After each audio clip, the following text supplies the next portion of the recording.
मंगलवार के दिन अमावस्या का आना अपने आप में एक दुर्लभ संयोग होता है। इस दुर्लभ संयोग में अपनी मनोकामना पूर्ति हेतु यदि कोई भी उपाय हम करते हैं तो बहुत जल्द फलीभूत होता है। और ये दुर्लभ संयोग बन रहा है 21 मार्च 2023 मंगलवार के दिन।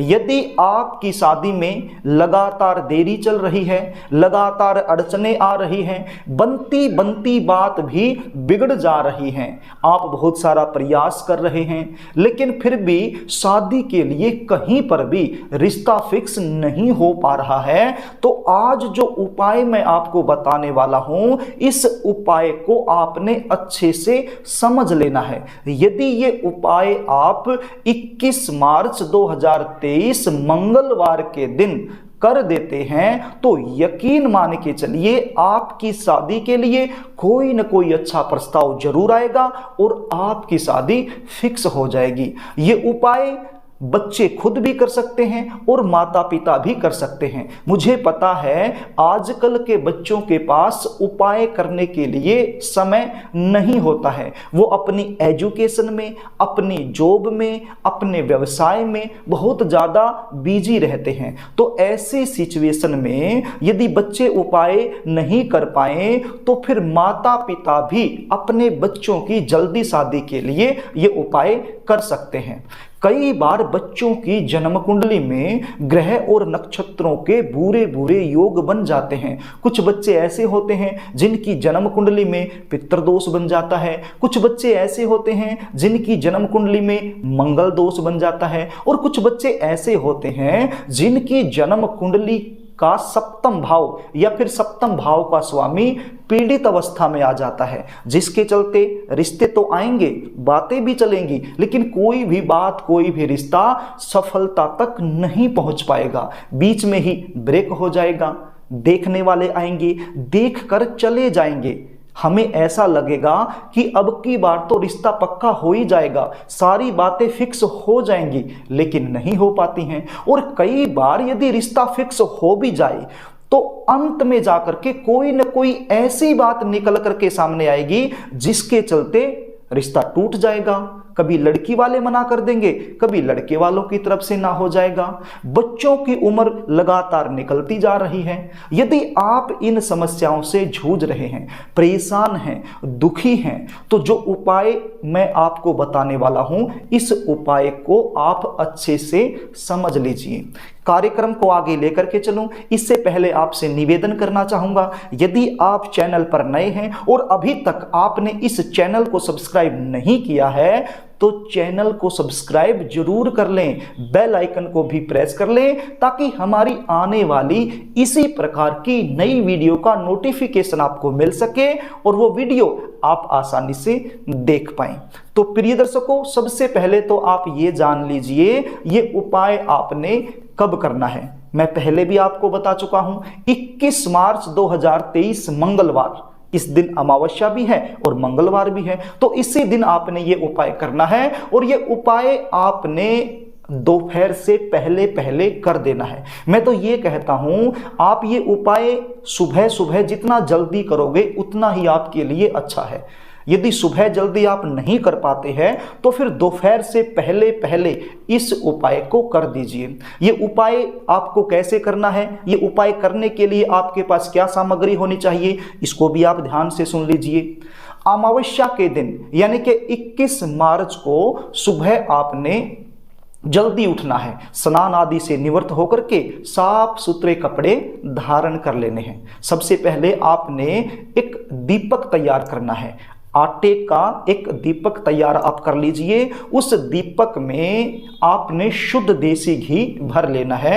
उसके बाद आपने इसके अंदर एक बत्ती रखनी है। अब यहाँ पर रुई की बत्ती नहीं रखनी है, यहाँ पर आपने लाल धागे से बनी हुई बत्ती रख लेनी है। आपके घर में लाल धागा होगा, उस लाल रंग के धागे से आप एक बत्ती बना लीजिए लंबी वाली, और वो लंबी बत्ती इस दीपक में आप रख लीजिए। इसके बाद क्या करना है, एक स्टील का लोटा आपने लेना है। आप समझ रहे हैं, मैं बोल रहा हूं स्टील का लोटा। तो एक स्टील का लोटा आपने लेना है। सबसे पहले आपने इसमें गंगा जल डालना है। कितना सा? थोड़ा सा गंगा जल इसके अंदर आपने डाल लेना है। उसके बाद इसके अंदर साफ सुथरा पानी भर लेना है। इसके बाद आपने एक चुटकी भर हल्दी इसके अंदर डालनी है और एक गुड़ का छोटा सा टुकड़ा भी आपने इस लोटे में डाल लेना है और काले रंग के तिल चुटकी भर वो भी आपने इसमें डाल लेने हैं। मसूर की दाल भी आपके घर में जरूर होगी, यदि नहीं है तो बाजार से आप ले आइए। तो मसूर की दाल होती है लाल रंग की, तो वो मसूर की दाल भी आपने इस लोटे में डाल लेनी है। अब कितनी दाल इसके अंदर डालनी है? जिस उम्र में आपका बच्चा चला हुआ है उतने ही दाने मसूर की दाल के आपने इस लोटे में डाल लेने हैं। फॉर एग्जाम्पल, मान लीजिए आपका बेटा 25 साल का हो चुका है या फिर बेटी हो 25 साल की हो चुकी है और 26वें साल में चली हुई है वर्तमान समय में, तो आपने 26 दाने मसूर की दाल के इस लोटे में डालने हैं। मान लीजिए आपकी बेटा या बेटी 30 साल के हो चुके हैं और 31वें साल में चल रहे हैं, तो आपने 31 दाने मसूर की दाल के इस लोटे में डाल लेने हैं। कहने का अभिप्राय इतना सा है, जिस भी उम्र में वर्तमान समय में आपके बच्चे चले हुए हैं उतने ही दाने आपने इस पानी के लोटे में डाल लेने हैं। यदि बच्चे खुद ये उपाय कर रहे हैं तो भी इसी प्रकार से करना है। अब ये दो चीजें आपके पास हो गई, एक तो जो पानी वाला लोटा आपने तैयार कर लिया है सारी चीजें डाल करके उसके अंदर, और एक ये आटे से बना हुआ दीपक। ये दो चीजें आपके पास हो गई। इन दोनों चीजों को लेकर के आपने चले जाना है आपका जो भी घर का पूजा मंदिर है, जहां पर आप हर रोज दिया बाती करते हैं, वहां पर लेकर के इनको बैठ जाइए और सबसे पहले गणपति जी का ध्यान कीजिए, अपने पितरों का ध्यान कीजिए और घर के जितने भी देवी देवता हैं जिनमें भी आपकी श्रद्धा है, हर रोज जिनकी आप पूजा करते हैं, उन सभी का ध्यान कीजिए। यदि आप बच्चे खुद ये उपाय कर रहे हैं तो अपनी शादी के लिए आपने अपने पितृ देवताओं से और अपने जो भी देवी देवता हैं, गणपति जी महाराज हैं, उनसे प्रार्थना करनी है, अपनी मनोकामना का चिंतन करना है। और यदि आप माता पिता हैं तो आपने अपने बच्चों के लिए प्रार्थना करनी है, अपने पितरों का ध्यान करते हुए, अपने कुल के देवी देवताओं का ध्यान करते हुए, गणपति जी महाराज का ध्यान करते हुए। ध्यान रहे, जब आप ये प्रार्थना कर रहे हैं तो जो दीपक आपने तैयार किया है, इस दीपक को आपने शांत ही रखना है, यानी कि जलाना नहीं है। तो इस प्रकार से प्रार्थना करने के बाद आपने ये आटे का दीपक और ये पानी का लोटा अपने हाथ में उठाना है और पीपल के नीचे चले जाना है। पीपल के नीचे जाने के बाद सबसे पहले इस पानी की सहायता से आपने पीपल की जड़ को सींच देना है, यानी कि जो जल आपके पास है ये जल आपने पीपल की जड़ में अर्पित कर देना है, अपने पितरों का ध्यान करते हुए। ध्यान रहे, जब आप ये जल पीपल की जड़ में अर्पित कर रहे हैं तो उस समय आपका जो मुख है, आपका जो चेहरा है, वो दक्षिण दिशा की तरफ होना चाहिए, यानी कि साउथ जोन की तरफ आपका चेहरा होना चाहिए। उसके बाद ये जो आटे का दीपक आप लेकर के गए हैं, इसको भी आप पीपल की जड़ के पास रख दीजिए और इसको जला दीजिए। ध्यान रहे, जब आप दीपक को जला रहे हैं तो उस समय भी आपका जो मुख है वो दक्षिण दिशा की तरफ ही होना चाहिए। ये दीपक जलाने के बाद आपने फिर से अपनी मनोकामना का चिंतन करना है। यदि आप बच्चे खुद कर रहे हैं तो अपने पितरों से, अपने देवी देवताओं से, विष्णु भगवान से प्रार्थना करनी है कि हे परमपिता परमेश्वर, मेरी शादी में लगातार देरी बनी हुई है, मेरी उम्र लगातार निकलती जा रही है, आप कोई ऐसी कृपा करें कि मेरी शादी के लिए कोई अच्छा प्रस्ताव आ जाए और वो फिक्स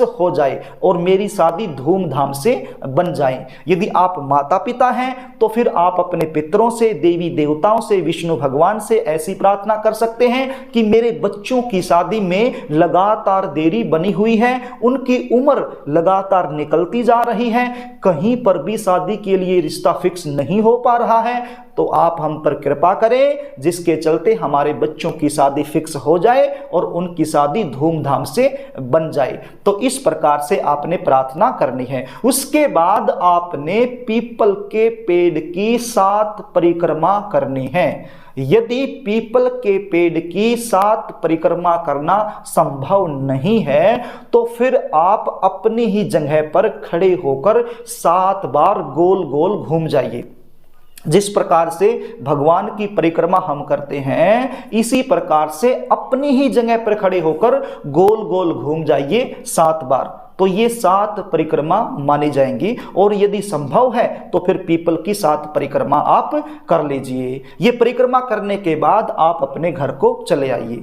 प्रिय दर्शकों, यदि आप ये उपाय भौमवती अमावस्या के दिन कर देते हैं तो आपकी जो भी मनोकामना है वो अवश्य ही पूरी हो जाएगी। यदि आप अपने बच्चों की जन्म कुंडली का विश्लेषण मुझसे करवाना चाहते हैं, जानना चाहते हैं कि भगवान का सब कुछ दिया होने के बावजूद भी बच्चों की शादी फिक्स क्यों नहीं हो रही है। आपके बच्चे दिखने में सुंदर हो सकते हैं, अच्छा खासा पैसा कमा रहे हैं, अच्छी नौकरी कर रहे हैं, अच्छा व्यवसाय उनका चल रहा है, लेकिन फिर भी कहीं पर शादी फिक्स नहीं हो रही है। तो इसका कारण क्या है? यदि आप जानना चाहते हैं तो स्क्रीन पर दिए गए व्हाट्सएप नंबर पर आप अपनी समस्या टाइप करके मेरे पास भेज सकते हैं। अपने बच्चों की जन्म डिटेल लिखकर स्क्रीन पर दिखाए गए व्हाट्सएप नंबर से मेरे पास भेज सकते हैं और बच्चों की जन्म कुंडली का सटीक विश्लेषण मुझसे करवा सकते हैं। यदि आपको कार्यक्रम अच्छा लगे तो वीडियो को लाइक कर देना। यदि आप पुण्य के भागीदार बनना चाहते हैं तो वीडियो को शेयर कर देना। और यदि आप मुझसे जुड़े रहना चाहते हैं, विवाह से रिलेटेड शास्त्र सम्मत सटीक जानकारी आप प्राप्त करना चाहते हैं, तो अभी चैनल को सब्सक्राइब जरूर कर लेना। आज के लिए बस इतना ही, कल फिर मिलेंगे, तब तक के लिए नमस्कार।